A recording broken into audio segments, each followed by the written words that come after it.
It's quite fitting that the song you're about to hear is closing out our artist talk for this year. We featured it on Magz FM a couple of weeks ago. Was it maybe 2, 3 weeks ago? And I really thought that it captured the tone and the overall sentiment of 2020. And yeah, here it is. Hope you like it. Circles, seems like we're going round in circles, setting fire to the world without a care about the burn. Whoa, lately I've been in cycles of frenzy, and it's draining every drop of energy that's left inside.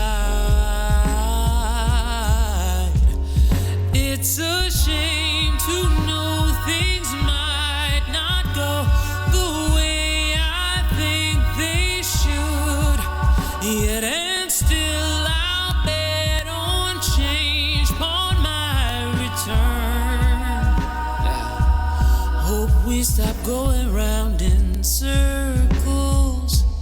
I'm getting tired of circles, setting fire to the world without a care about who gets burned. I get so weary, I don't know don't lately. No, la da da da da, la da da da da da da da da la la la.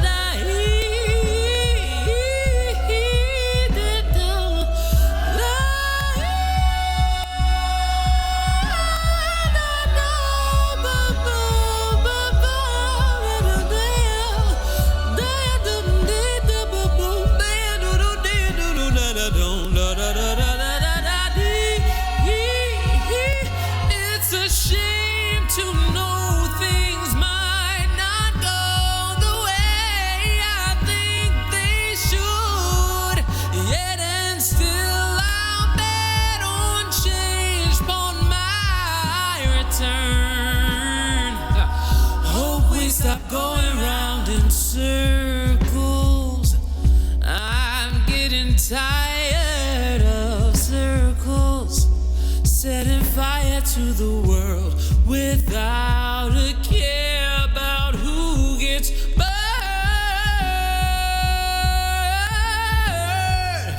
Circles, circles, see we rolling around. Circles, circles, see we rolling around. And circles, seems that we're running around and oh yeah. Circles, circles, circles, oh yeah.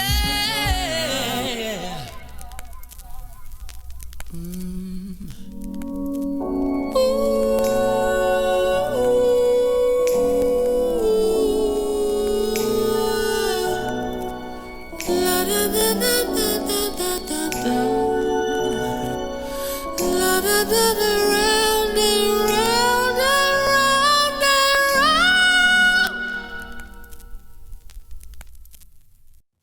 Hi, I'm Brandon Evan Moulden. Thank you, Lauren and Magz FM, for reaching out and showing so much love for my single Circles. It means the world to me.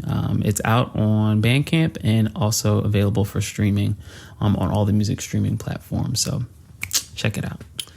So the inspiration for this song was Ahmaud Arbery, George Floyd, Breonna Taylor, and seeing those situations happen time and time again, and us having the same response and then the same forgetting. I remember it every time someone asked me how I felt after that. Those situations, I just remember saying I'm tired of the same shit happening over and over again, and us dealing with it the exact same way. So I guess it's almost like this call to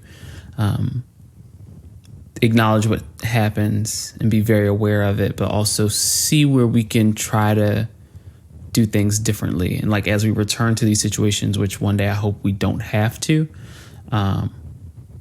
we can change it in a different way or approach it in a different way. So that was the inspiration. My creative process varies. It's never the same. For a song like Circles, there was a chord change, a chord progression that was in my head for a long time.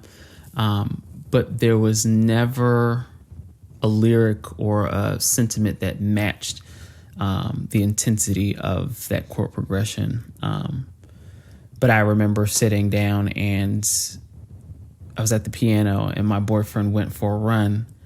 It's like a 25-minute run. And within that 25 minutes, I'd like written everything, and then I showed it to him and I was like, what do you think of this? And we like tweaked a couple things here and there, but it varies. Sometimes the music comes first, sometimes the lyric comes first, but I always want to make sure that it's authentic, and that it's stuff that I like. If I don't like it, then it's not going to come off authentic, and the people will know.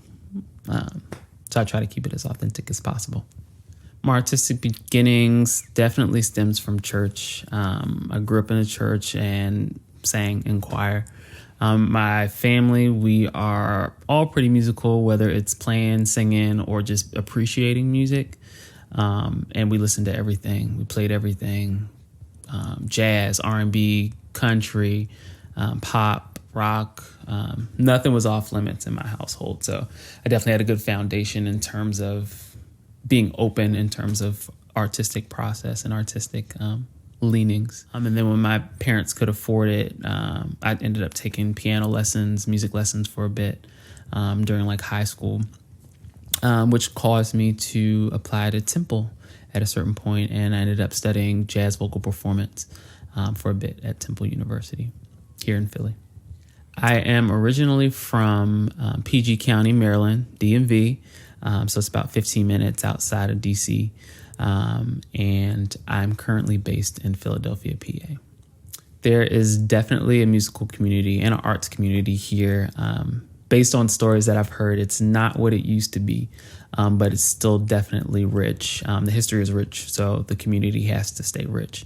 And I'm blessed to be able to be a part of a group of people, friends, colleagues that I met in college.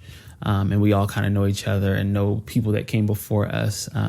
So the community is rich. I know with the pandemic, playing has been a little bit different, but it's still there. There's something still here in Philly. It's like the heart of the arts community is still beating. And I hope that as I continue to do what I do, I can be a part of the group that helps kind of bring back that old feeling of the Philadelphia music and arts community.